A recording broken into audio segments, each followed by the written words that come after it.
Algumas pessoas até creem que são salvas pela graça, um tipo de graça um pouco diferente às vezes, mas até creem. Mas acreditam, por outro lado, que a manutenção da sua salvação depende da maneira como essas pessoas vivem na terra. Tá, a salvação eu até entendo que é pela graça, Ele deu, mas agora eu tenho que viver a vida corretamente, que senão eu vou perder a minha salvação. Sendo assim, essas pessoas quando pecam, logo pensam, perdi a salvação. Estava bem, mas agora estou ruim, perdi a salvação. Aí se arrepende, opa, agora ganhei de volta a minha salvação.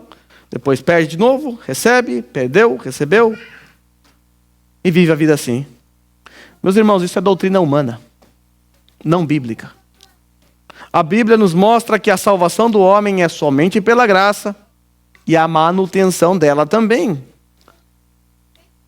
Deus prometeu que nenhuma das suas ovelhas perecerão. Nenhuma. Veja, não tem nenhuma condicionante aqui. Elas perecerão se. Jamais. É enfático. Elas nunca perecerão. Eu sou bom pastor. Está guardada. E que bom que é assim, né? Imagine se dependesse de mim. Imagine se dependesse das minhas boas obras. Os que acreditam que suas obras determinam a sua condição diante de Deus, esses se esquecem que o que os condena não são apenas os seus atos ou atitudes pecaminosas, mas a sua natureza. Essas pessoas pensam que são os atos e atitudes pecaminosas dessas pessoas que as condenam, mas na verdade não. O que as condena é a sua própria natureza. Por causa da sua natureza, você merece a ira, você merece a condenação, você merece o inferno. É isso que está em Efésios capítulo 2, versículo 3, parte B.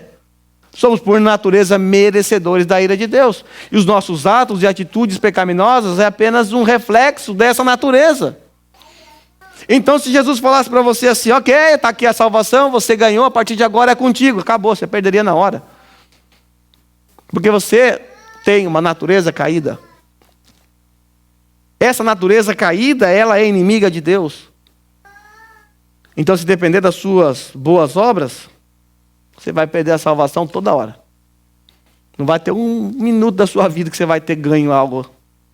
Porque você não tem competência para isso. Nenhum ser humano tem. Por isso você precisou de Jesus Cristo. Se você pudesse ser salvo por suas obras ou manter a salvação por suas próprias obras, era muito fácil Deus dizer assim, tá aí as leis, obedeçam, faça tudo certinho que vocês serão salvos. Mas Deus precisou mandar o seu próprio filho, porque ninguém foi capaz de fazer isso. Deus agiu com uma rica misericórdia em nosso favor, para nos salvar e também para manter a nossa salvação. Acreditar na perda da salvação é algo desesperador. É desesperador. Talvez você já acreditou nisso um dia, eu acreditei nisso um dia. E eu consigo lembrar de momentos em que eu ficava desesperado, porque se Jesus voltasse, pensava eu estaria lascado. Eu cheguei a desejar morrer num leito, numa cama, para ter tempo de fazer uma última oração antes do último suspiro, porque senão vai que eu morresse, né, sem pedir perdão, eu estaria condenado. Eu acreditava que a minha eternidade ia depender do último minuto da minha vida. Ai, que tolo. Se eu morresse num acidente, no momento em que eu cobicei algo de alguém, ou estou mentindo no telefone, sei lá, atravessei um sinal vermelho e morri, já era. Que desesperador. Que angustiante é viver assim. É um peso, porque se você é sincero consigo mesmo, você vai carregar um peso, um fardo insuportável e desesperador. Quando na verdade o bom pastor está dizendo, ei, você nunca vai perecer porque você é minha ovelha. Você está garantido, vai ser preservado até o fim.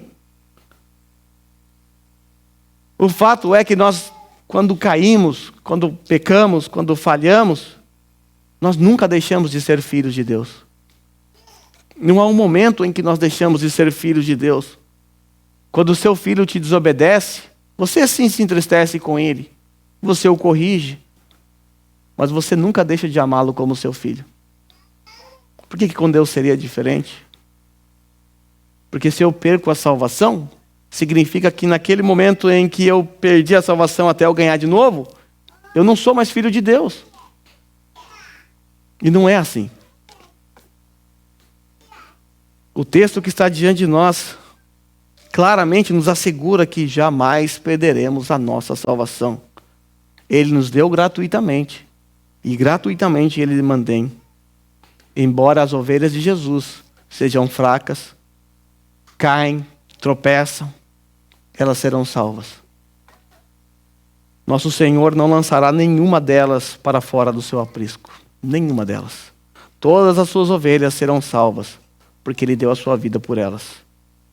Se pecarem, o sumo pastor com seu cajado as corrigirá e as conduzirá novamente ao caminho correto. Deus disciplina aqueles a quem Ele ama. O sumo pastor vai nos disciplinar, vai nos dar uma cajadada bem dada, porque Ele nos ama e vai nos colocar no caminho novamente, mas nós não deixaremos de ser ovelhas dEle. Jamais. Essa verdade nós já aprendemos lá no capítulo 6. Lá no versículo 37 a 40, diz assim, veja as palavras de Jesus, vamos relembrá-la. Todo aquele que o Pai me dá, esse virá a mim. O texto é autoexplicativo.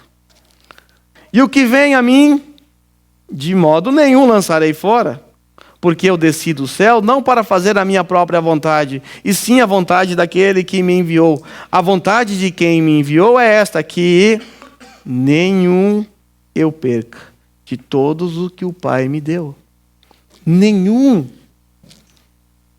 Pelo contrário, olha a garantia. Eu vou ressuscitar ele no último dia. Eu não vou perder nenhum, e a garantia é que eu vou ressuscitar no último dia.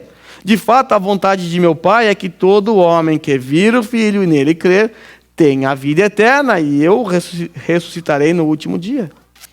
De acordo com esse texto, palavras do próprio Jesus, as ovelhas dele não perecerão, porque elas foram dadas de presente a Jesus pelo Pai. Ele nos deu para Jesus, o Pai nos deu para Jesus. E aqueles que o Pai dá ao Filho, estes serão irresistivelmente atraídos por sua graça irresistível. Mas não só isso. Jesus promete que aqueles que foram dados pelo Pai, que irão até o Filho, jamais serão lançados fora. Olha quanta garantia nós temos aqui. No versículo 39, Jesus afirma que esses que foram dados pelo Pai, que foram atraídos pelo Filho, que nunca serão lançados para fora, esses Jesus jamais os perderá. Garantia. E conclui esse discurso afirmando que lá no último dia, Jesus vai ressuscitar esses, que Ele não vai perder, que foi dado pelo Pai. Quanta segurança nós recebemos nessa porção da palavra de Deus, hein? Diante de verdades tão claras e profundas, como pode alguém crer na perda da salvação? Como pode alguém carregar um fardo tão pesado e impossível de carregar, mesmo diante de verdades tão consoladoras? Como pode alguém acreditar que a manutenção da sua salvação depende das suas boas obras? As suas obras te arrastam para o inferno, servem para te condenar, só isso. Ela não serve para te salvar jamais. Nós não podemos nos esquecer que aquele que começou a boa obra em nós, Ele vai terminar. Ele vai terminar. Nós estamos ainda no meio da obra. Ele está trabalhando em nós, Ele vai terminar. E a garantia é Ele. Tanto a salvação quanto a manutenção é decreto divino. Sendo assim, não pode ser mudado. Jamais. Do contrário, Jesus estaria mentindo nessa passagem. Estaria nos enganando. Porque não há aqui nesse texto nenhuma condicionalidade. Nenhum elemento de condicionalidade. O tempo todo o texto é incondicional. Eu não vou perder, eu vou guardar vocês, vocês serão ressuscitados. Não tem um si no meio dessa história toda. Ele promete livremente que nenhuma de suas ovelhas se perderão. Elas estarão protegidas por Ele até o fim. E se Ele prometeu, óbvio, Ele vai cumprir.